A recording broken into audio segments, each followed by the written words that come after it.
François, tu veux nous parler aujourd'hui des observations et interventions du Rondier relatives au réservoir d'air comprimé.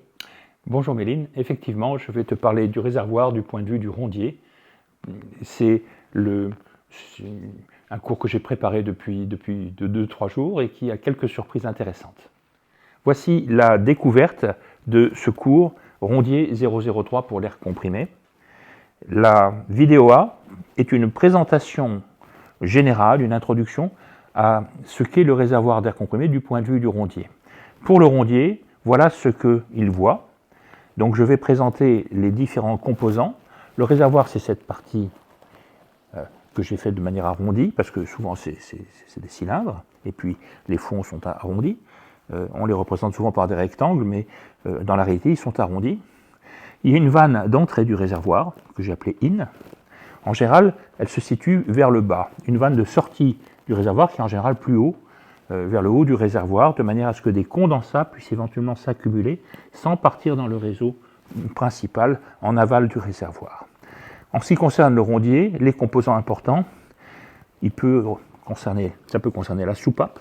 On ne va pas en dire plus, mais la soupape est susceptible, la soupape de sécurité qui est ici, est susceptible d'être ouverte. Voilà, quand elle s'ouvre, c'est qu'il y a un défaut sur la régulation de pression du compresseur, et la soupape est capable normalement d'évacuer la totalité de l'air comprimé qui peut être produit de manière à éviter toute montée en pression. Là, on a une vanne de sortie qui concerne éventuellement le Rondier. On a une prise de pression et un manomètre. Et on a, dans le bas du réservoir, on a un robinet de purge manuel, c'est une petite vanne, un robinet. Ici, un robinet de sectionnement qui sert à protéger, à isoler si c'est nécessaire, un purgeur automatique de condensat. Voilà.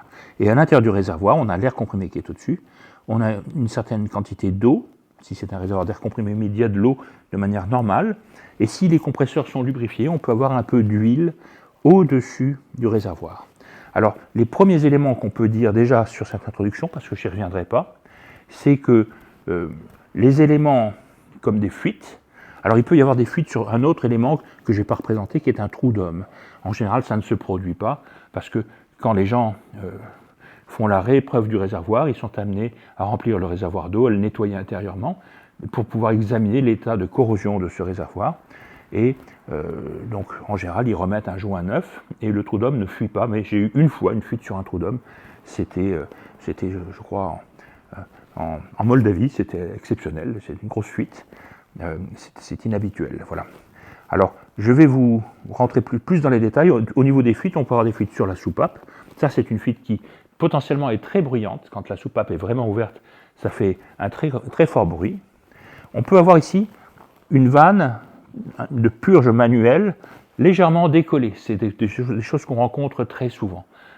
Quand le purgeur automatique ne fonctionne pas bien, le gars ouvre un peu la vanne, et ensuite la roue finit par boucher cette vanne, donc il l'ouvre un peu plus, et on peut perdre 5 ou 10 ou 15 mètres cubes heure là-dessus. Enfin, le purgeur automatique peut être fuyard avec une fuite qui, dans ce cas-là, s'il est bloqué en position ouverte, peut être une fuite de 100 mètres cubes heure. C'est une fuite assez importante dans ce cas-là.